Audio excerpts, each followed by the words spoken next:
Hi hello வணக்கம். இது உங்கள் சிவி ஜோன். எல்லாரும் எப்படி இருக்கீங்க? இப்போ பார்த்தீங்கன்னா ஒரு டாஸ்க் அவங்களுக்குள்ளே கொடுத்துட்டாங்க.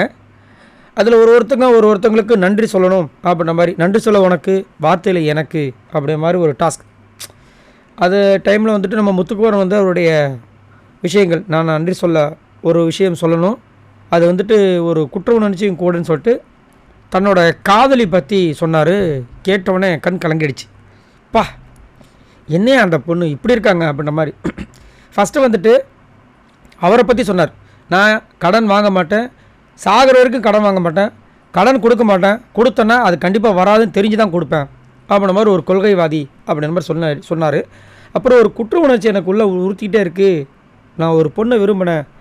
15 வயசில் எனக்கும் அந்த பொண்ணுக்கும் ஒரு நட்பு மாதிரி வந்துச்சு. அந்த பொண்ணை நான் சாமின்னு தான் கூப்பிடுவேன். ஒன்றுமே இல்லாத இந்த முத்துக்குமரன், இந்த முத்துக்குமரன் பார்த்தீங்கன்னா ஒன்றுமே கிடையாது. ஆனால் என்ன, அந்த பொண்ணு நம்பிச்சு. எனக்கு எதுவுமே தேவையில்லைன்னு தான் நான் நினைப்பேன். எப்பயுமே வந்துட்டு எனக்கு எதுவுமே வேண்டாம்னு நினைப்பேன். ஆனால் அந்த பொண்ணு என்னை நம்பிகிட்டே இருந்துச்சு.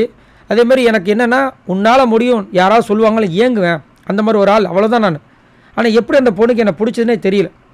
14 வருஷமாக வந்துட்டு நாங்கள் அப்படியே கண்டினியூ பண்ணிட்டே இருக்கோம். ரொம்ப நல்லா அப்படியே ஃப்ரெண்ட்ஷிப்பாக போயிட்டே இருக்குது.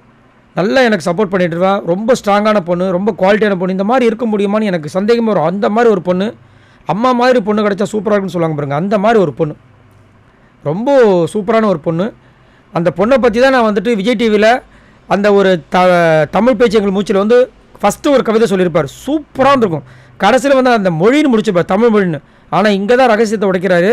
அது அந்த பொண்ணுக்காக தான் எழுதியிருக்காரு. அதை வந்து அங்கே வந்து சொல்லி அப்படியே ரொம்ப அப்படியே எமோஷனலாக நம்ம டச் பண்ணுறேன். ஏன்னா அந்த கவிதை நான் பார்த்தேன். நீங்கள் டைம் கிடச்சா ஹாட்ஸ்டாரில் போய் பாருங்கள். தமிழ் பேச்சு எங்கள் மூச்சில் ஃபஸ்ட்டு அதை தான் பேசியிருப்பார்.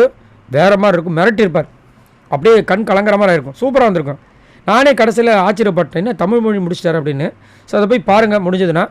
ஸோ அதை அங்கே சொல்லி இப்போ தான் இங்கே நான் உடைக்கிறேன். அது உண்மையிலே வந்துட்டு அந்த பொண்ணுக்காக எழுதுனது. எனக்காக தான் வந்து சென்னைக்கே வந்தாங்க. சென்னைக்கே வந்துட்டு நான் வந்துட்டு இந்த சினிமாவில் இது பண்ணுறதுக்காக ட்ரை பண்ணிகிட்ருக்கேன். அவங்க வந்து சென்னைக்கு வந்தாங்க. ஓஎம்ஆரில் ஒரு நல்ல கம்பெனியில் வேலை செஞ்சாங்க. ஒரு வருஷத்தில் 2 வாட்டி தான் நாங்கள் சந்திச்சுக்கிட்டோம். அதையும் அந்த பொண்ணு சகிச்சுக்கிட்டா. அப்படி நல்லா தான் போயிட்டு இருந்துச்சு. திடீர்னு பார்த்தா அவங்க அப்பா வந்து தவறிட்டார். மென்டலாக ரொம்ப டிஸ்டர்ப் ஆகிருந்தா. இந்த மாதிரிலாம் நிறைய சொல்லிகிட்டே வந்தார்.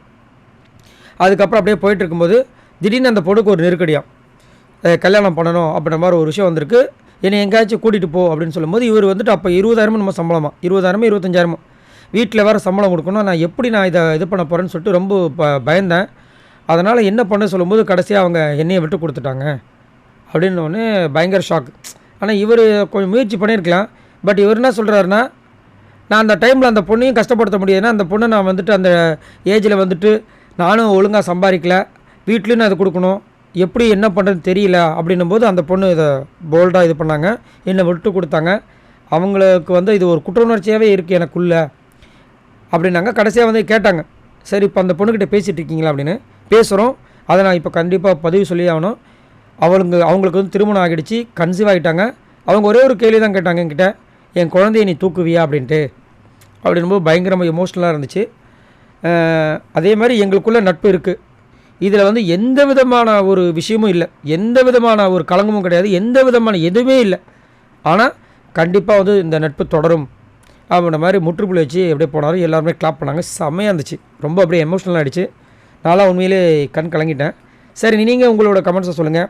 முத்துக்குமரனோட இந்த மறைக்கப்பட்ட காதல் ஸ்டோரியை பற்றி என்ன நினைக்கிறீங்க? மறக்காமல் கமெண்ட்ஸ் பண்ணுங்கள். இந்த வீடியோக்கு ஒரு லைக் பண்ணி தட்டி விடுங்க. நம்மளோட சேனலை ஃபாலோ பண்ணுங்கள். பாய் நண்பர்களே.